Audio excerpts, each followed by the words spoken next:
नमस्कार, न्यूज 24 देख रहे हैं आप और मैं हूं आपके साथ मुस्कान शास्त्री। ग्रेटर नोएडा के जेवर थाना क्षेत्र के रोही गांव से आई ये खबर सिर्फ एक हत्या नहीं बल्कि रिश्तों के पतन और अपराध की भयावह हकीकत को उजागर करती है।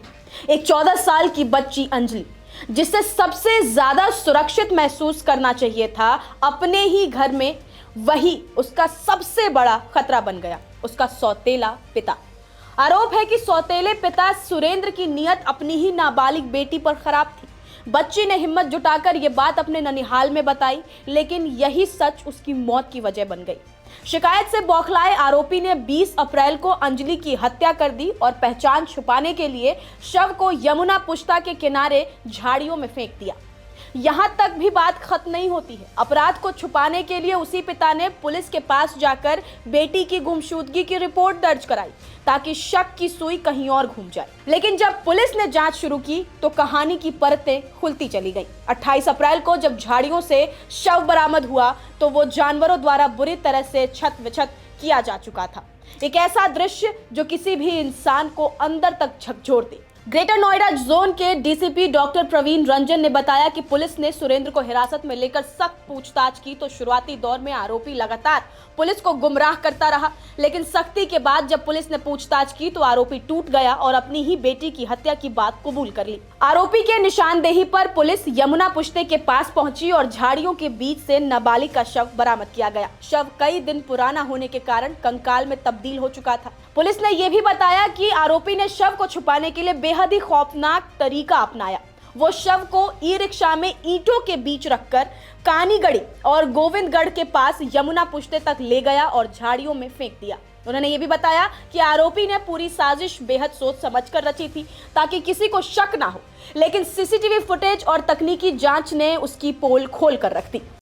दिनांक 20 अप्रैल को रोही ग्राम आरआर कॉलोनी निवासी सुरेंद्र सिंह ने थाना जेवर पर यह सूचना दी कि उसकी पुत्री जो कि सुबह दूध लेने गई थी वापस नहीं आई। काफी तलाश किया, अब तक मिली नहीं। इस सूचना पर सुसंगत धाराओं में थाना जेवर पर अभियोग पंजीकृत किया गया।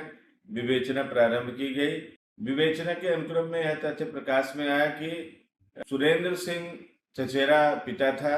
किसी बात को लेकर उसकी पुत्री और पिता में लगातार लड़ाई झगड़े होते रहते थे।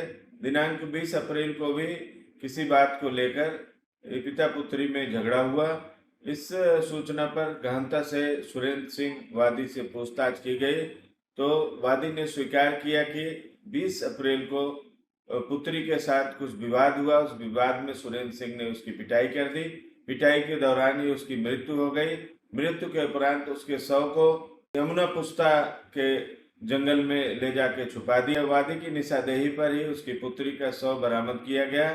शव का पंचायतनामा भर के पोस्टमार्टम के लिए भेजा गया। अन्य विधिक कार्यवाही प्रचलित है। ग्रामीण और स्थानीय लोगों के मुताबिक आरोपी सुरेंद्र की ये छठी शादी थी। बताया जा रहा है कि नाबालिग उसकी वर्तमान पत्नी की बेटी थी। जांच में यह भी चर्चा है कि आरोपी की नीयत नाबालिग पर ठीक नहीं थी और इसे लेकर बच्ची ने ननिहाल में कुछ लोगों से शिकायत भी की थी। बताया जा रहा है कि इसी बात से नाराज होकर आरोपी ने इस जघन्य वारदात को अंजाम दिया। हालांकि पुलिस इस एंगल की भी गंभीरता से जांच कर रही है। बेबस पिता बनने का नाटक करता रहा आरोपी। इस पूरे मामले में सबसे चौंकाने वाली बात यह रही कि हत्या के बाद आरोपी खुद थाने पहुंचा और बेटी की गुमशुदगी दर्ज कराई। वहां लगातार पुलिस और परिवार के सामने बेबस पिता बनने का नाटक करता रहा ताकि किसी को शक ना हो उस पर। लेकिन पुलिस की तकनीकी जांच और पूछताछ ने उसकी सारी झूठ की परत खोल कर रख दी। फिलहाल पुलिस ने आरोपी को गिरफ्तार कर मामले में आगे की जांच शुरू कर दी है। जांच की दिशा बदली, शक गहराया और आखिरकार वही पिता कटघरे में खड़ा निकला जिसने गुमशुदगी का नाटक रचा था। पुलिस ने आरोपी सुरेंद्र को गिरफ्तार कर लिया है। यह घटना सिर्फ एक मर्डर केस नहीं है, ये कई असहज सवाल खड़े करती है। क्या हमारे समाज में बच्चों की शिकायतों को अभी भी गंभीरता से नहीं लिया जाता? अगर नाबालिग ने पहले ही अपनी आप बीती बताई थी तो उसे सुरक्षा क्यों नहीं मिल पाई? क्या परिवार के अंदर होने वाले अपराधों के लिए कोई प्रभावी अर्ली वार्निंग सिस्टम नहीं है क्या? और सबसे बड़ा सवाल, घर जो सबसे सुरक्षित जगह माना जाता है, वही अगर सबसे खतरनाक बन जाए तो बच्चा जाए तो जाए कहां? ये केस हमें मजबूर करता है सोचने पर कि अपराधी हमेशा बाहर नहीं होते। कभी कभी वो घर के अंदर रिश्तों के पीछे छुपे होते हैं।